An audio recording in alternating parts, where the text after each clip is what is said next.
Traveling is one of the most rewarding things in life because you have opportunity to learn about the history, the culture, people, and the food of various regions. In coming months, I will do a series of videos from Turkey, including Turkey's history, some culture, and of course, a lot of Turkish food. As soon as you set your foot in Turkey, you're stepping back in history. Ancient cities are everywhere, and they so willingly tell the story of ancient civilizations and their way of life. One of those stories is tightly connected to food. Even today, you can see how important fresh and nutritious food was to this region. Natural food abundance allowed civilization after civilization to build on new recipes and new ways to prepare and enjoy food. Today, Turkey is well known for its famous Turkish coffee and their exquisite desserts. Pastry artistry is present in bakery after bakery. When I think of Turkey, I can't help but to think of baklava and halva. Baklava is made with a lot of pride, and most of the stuff is handled by hand, including the filo dough. If you have a sweet tooth like I do, you are in trouble because there are so many wonderful bakeries in Turkey, and each one of them serves a unique twist to their baklava. Oh, thank you so much. A friend of mine introduced me to Hacı Ömer baklava, and when I tried it, this was one of the best baklavas I ever had. This baklava was so good, I had to find a store and go back and buy a whole lot more.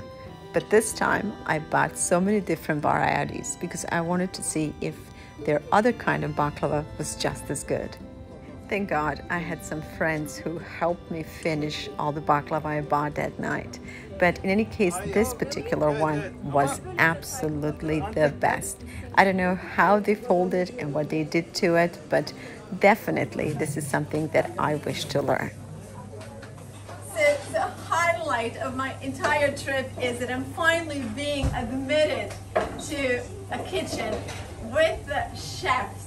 And when I say chefs, these are not just ordinary chefs. These are ladies who bring you the true taste of Turkey. How do I look? Good? You look absolutely stunning. Okay, I'm ready. And also, this is the kind of food that I grew up on. So I think I'm up for the challenge. I'm gonna show them that even girls in America can do stuff like this. A lot of good dough, fresh dough, everything smells homemade and delicious, and obviously the restaurant and people in restaurants appreciate it. The owner of the restaurant, Mehmet Bey, was gracious enough to allow me in his kitchen to learn and see for myself how filo dough was made.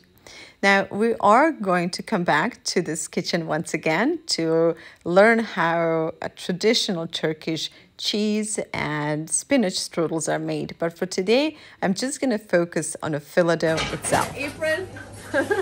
All right. I'm up for this. This is going to be so amazing. And I definitely don't want to fail them. All right.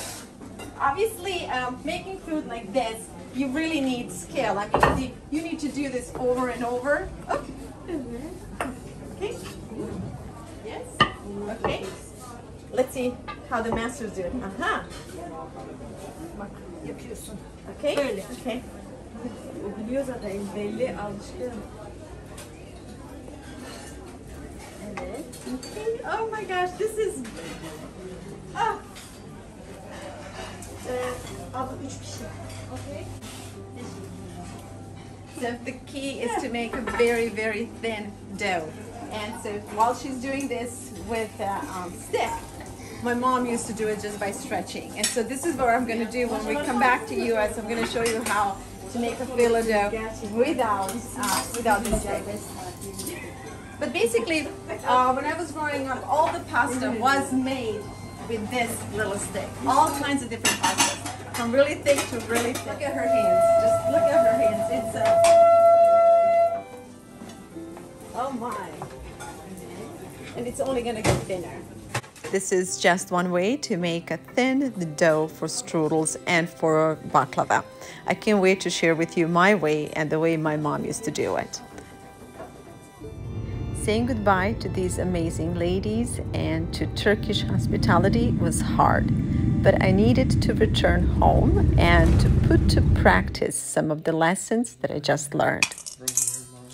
Turkish baklava was amazing, and I know that I cannot recreate exact flavor that I experience in Turkey, but I'm definitely gonna try. So normally when I make baklava, I use walnuts only. So today I'm going to try to make a combination of walnuts and pistachios together. So kids and I cleaned up a bunch of pistachios, and so I'm making only half of my normal portion. And there's a very good reason why, because this is such a rich dessert. And if I make a bigger tray, I know we're gonna eat it all. And so I'm trying to enjoy this dessert in small portions. So to start, I'm gonna try to grind pistachios. So I'm gonna go with 3 cups of pistachios. Ideally, it would be great if we could peel all these little shells or these membranes off of pistachios, but quite honestly, I don't have time. And so I'm just going as it is. I'm putting it in a Ziploc bag, and I'm also going with a cup of walnuts. So if you have a little blender, this will be much easier. Since I don't have my blender with me here, I'm just gonna try to crush the nuts. If you have a blender that will cut this in small pieces without crumbling it too much, because you do want to have nice pieces in your dessert, so when you bite into it, you can actually bite into the walnut and pistachios. This is looking good, and this is about the size and consistency of the ground walnut and pistachios. I'm adding a cup of ground graham crackers. This is my secret to keeping the baklava very moist. Unlike the amazing ladies we met in Turkey, we are not making a homemade filo dough. So for those of you who are wondering where to find filo dough, well, every grocery store has it, and it's usually located in a frozen section. It looks like this dish might not work after all. So just after I said that I'm gonna make a small portion, I immediately changed my mind. I have enough of filo dough and I have enough pistachios. I will make a full dosage. So with that said, I'm starting on the bottom, and I'm just gonna layer about 6 to 7 of these sheets. And you don't have to do a perfect job. And then after 6 or 7 of these, I'm gonna just put a handful of nuts, and then I'm gonna continue to layer them. So on the bottom, I have 6 to 7 sheets, but now I'm just gonna do 3 sheets before I put more walnuts. And what I wanna do actually is so we have about 6 or 7, then we have a little bit of nuts, another 3, a little bit of nuts like this, and then another 3, and then some more nuts, and then I'm gonna do 3 more sheets, and I'm going to pour majority of this nuts in the middle. So when baklava is cut, we're gonna see the significant portion of nuts in the middle. So 3 more sheets. And also, while I'm doing this, you see I'm not pouring any oil or butter in between, and I'll shortly explain why. Because there is it saves time, and it's a little trick I learned from my aunt. So right now, we're gonna go and put a lot more.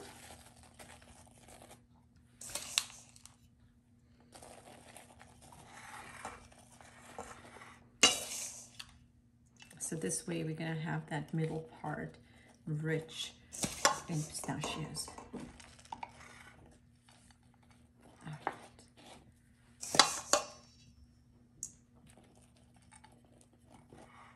And I'm going to continue with layering.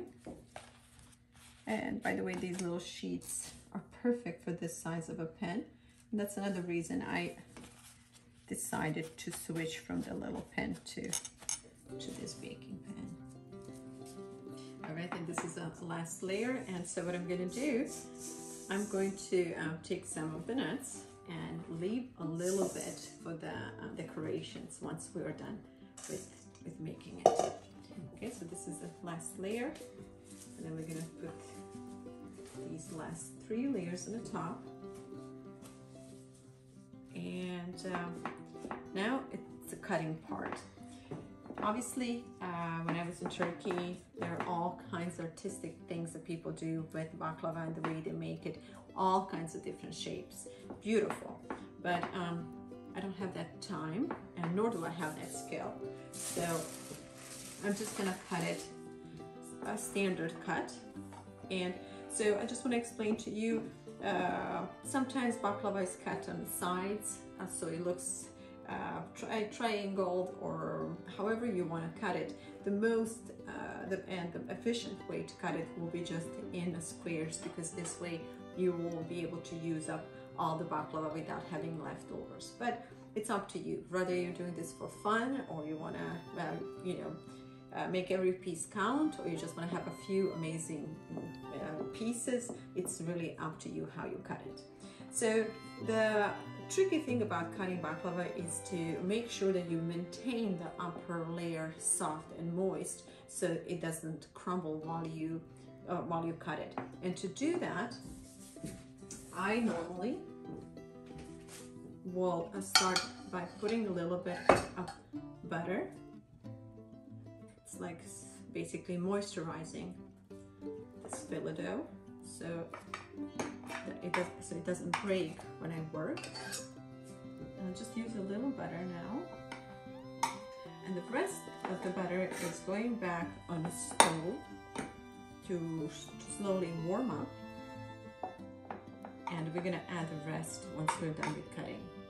By the way, I have 3 sticks of butter here, and there was a very unique and authentic taste to baklava in Turkey. The baklava had a taste of almost burnt butter. It's hard to explain it, almost as if it had a sheep or goat butter in it. So it really added another dimension to the dessert. So what I'm thinking about doing today is, instead of just melting the butter, I'm actually going to bring the butter to burning point, so that I get little extra flavor in it. But until the butter gets hot, we're just going to cut the baklava. Since I'm doing this together with you, I will cut my baklava in a pretty shapes, just to make it look a little bit more interesting. And so for this, you're going to need a really good sharp knife. And this knife works wonders. This is a little Cutco, and they're so good for this. It's a thin, sharp knife. And while you do it, you see, you want to use your one hand to keep the dough down. And as you see, the butter is helping with the knife, keeping the knife greased up, so it goes easier through the dough and the nuts. And it's also helping me, it's when I put my fingers on the dough, it doesn't stick. So it just, overall, it makes everything so much easier to work with. All right. The size and shape, as I said, it is entirely up to you. A lot of people like to roll their baklava, meaning that they do it in individual pieces, which is absolutely beautiful. And I'm sure there's so many instructions on YouTube where you can figure out, different shapes and how to do it. Here, what I'm trying to show you is just the simplest and the quickest way to a delicious dessert. And so this tends to work for me and for my company. And again, the taste is all there. Although I have never made a baklava with pistachios, I can't see how you could go wrong. All right, let's see. Now let's see how clever we're gonna be cutting it inside. So you decide the angle, like this, or even deeper. So I'm gonna go with a little bit deeper angle. Now this is gonna be trickier here, but don't stress too much because these sheets will still bake beautifully. Just work slowly, take your time, and make it count. So here's the reason why I seldom cut my baklava on sides, because you will end up having these little odd pieces. I mean, they're perfectly edible and stuff, but if you're serving a party or a large group, obviously you will have more serving pieces or presentable pieces if you just make it a simple square. I got butter nice and hot, and as I said, you know, burning it a little bit would add extra flavor, but I don't want to risk it too much. So now that this is nice and hot, we're just going to go ahead and distribute butter throughout baklava. And this way, the warm oil would get saturated everywhere between the layers and on the bottom. And I'm gonna let the baklava sit for a little bit before I bake it, so that butter can get through each layer. And if you think this might not work, sorry about our clock. This actually works really good. I doubt it, because I have seen my aunt do stuff like this. I was like, no, you really should put butter in between each layer. But she proved me wrong. So I'm just gonna distribute it and let it sit for a little bit before we set it to bake. As for baking, important thing is to know that this particular dessert is more dried than baked, because the filo dough does not require much baking at all, and walnuts and butter, obviously they're already good to eat just as they are. So what we're gonna do, we're gonna start on 350 and we're gonna bake it for maybe about 20 minutes. Then I'm going to reduce the temperature to 325 and I'll continue to dry it, as my aunt would say. So this way the baklava will be ready to receive all the juice. We wanted to bake it and to dry it really well at the same time. So once we pour the syrup, it's going to soak up the syrup and it will contain it. Okay, let's go and check. It's been about 20 minutes on 350 and baklava is looking really good. Now we're going to transfer it on an upper level so that it's evenly baked and we get a little bit of golden color on top.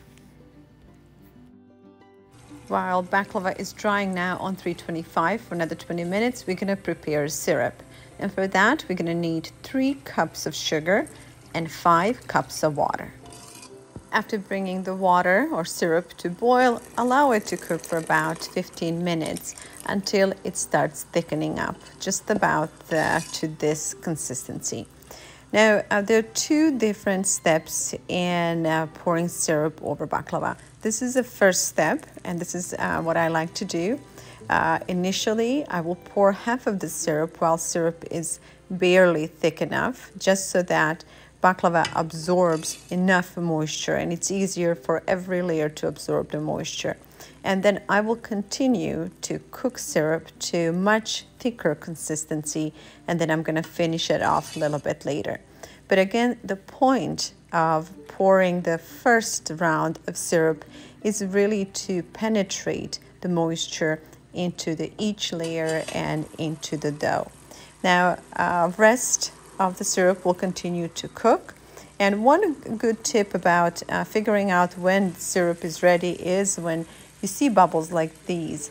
The bigger the bubble, the thicker the syrup is. So basically, this is about the right consistency, and now we're going to go ahead and pour the rest of this over the baklava. But before we do that, there is one more thing and one more special ingredient, which is honey. So we are going with 1/2 cup of honey, and we're gonna drizzle it all around the baklava before we add the final coat of syrup. Both honey and the thicker syrup will help keep baklava in its shape, and it will also give her that unique glazed look. Now it's just a matter of letting everything settle down and allowing each layer of filo dough to soak up enough moisture.